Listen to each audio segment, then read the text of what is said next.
perhatikan ilmu juga ada karakter-karakternya. Jangan menghabiskan waktu untuk menimba ilmu yang tidak ada manfaatnya. Jadi ada kategori ilmu terpuji, ada kategori ilmu tercela, ada kategori terpuji tapi bisa dapat jadi tercela.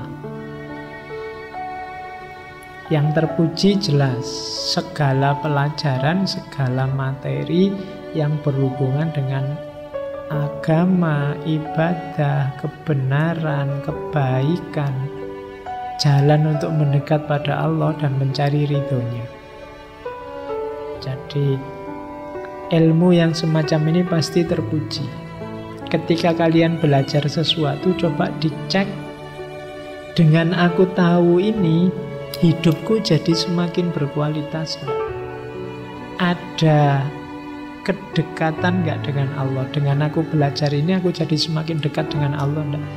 Kalau ilmu ini aku jalankan, aku ingat Allah enggak? Nah, itu ilmu yang membuat kita tidak lupa dengan Allah dan membuat kita ingat dengan Allah, itu pasti ilmu yang terpuji. Termasuk juga ilmu tentang agama, ilmu tentang ibadah, ilmu tentang kebenaran, ilmu tentang kebaikan. Ini pasti terpuji. Ada ilmu yang tercela. Ilmu yang tercela itu kebalikannya. Tidak ada gunanya, tidak ada manfaatnya, baik untuk dunia maupun akhirat. Ya, kalau di tulisannya Kiai Hasim, ya, contohnya antara lain ilmu-ilmu jenis ilmu santet dan lain-lain. Ya, tapi sebenarnya semua yang tidak ada gunanya dunia akhirat, ya tidak perlu kita capek-capek belajar. Carilah ilmu yang ada manfaatnya dunia maupun akhirat. Paling tidak akhirat. Kalau tidak ada manfaatnya sama sekali, kemungkinan ilmu itu tercela. Ada juga sebenarnya ilmu ini terpuji, tapi ketika salah dosis atau overdosis jadi tercela. Misalnya seperti filsafat ini, kalau salah dosis terus pikiranmu jadi kacau, ndak karu-karuan, terus harusnya konstruktif malah destruktif, harusnya membantu malah merusak. Nah, itu jenis ilmu yang terpuji tapi terus jadi tercela.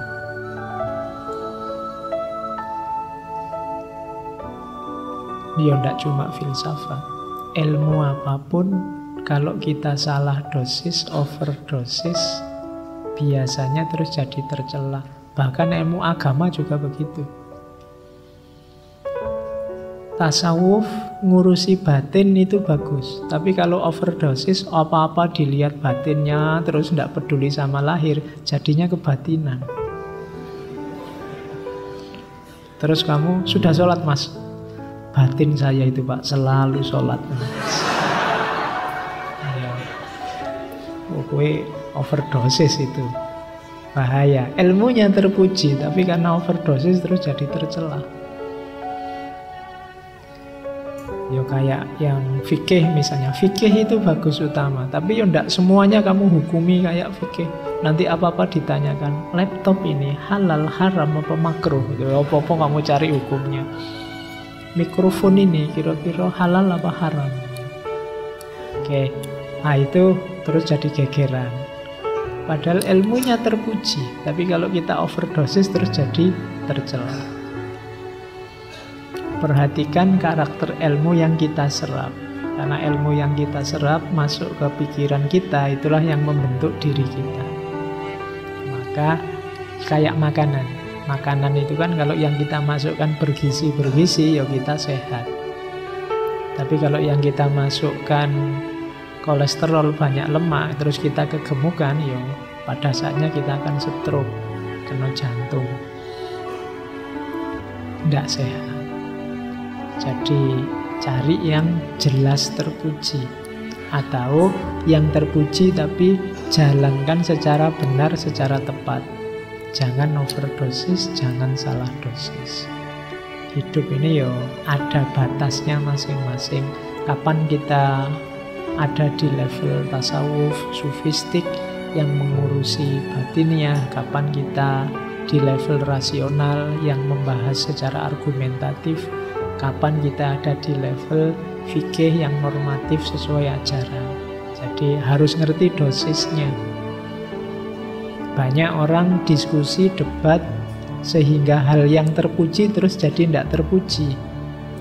Ahli fikih debat sama ahli tasawuf misalnya, ini memang ranahnya beda, ya mesti tidak nyambung. Disambung-sambungkan juga terus tidak nyambung, akhirnya gegeran. Padahal ranahnya beda. Debat yang sini pakai teori ekonomi, yang sana pakai teori ikhlas.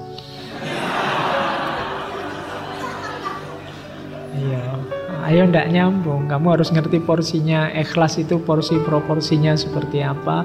Kalau yang ekonomi porsi dan proporsinya kapan dan di mana, kan harus jelas. Oke, jadi itu biar tidak terjadi yang terpuji terus jadi tercela. Kamu harus ngerti dosisnya. Teorinya tokoh ini itu pasnya digunakan dalam situasi ini untuk mengatasi masalah ini. Kalau tokoh itu pasnya digunakan dalam situasi itu mengatasi masalah itu. Karena kalau salah tempat, ya bisa salah. Ilmu yang semula terpuji bisa jadi tercela. Jadi perhatikan ya, penggunaan ilmu juga kamu harus tahu ilmunya. Jadi mengamalkan ilmu itu juga butuh ilmu.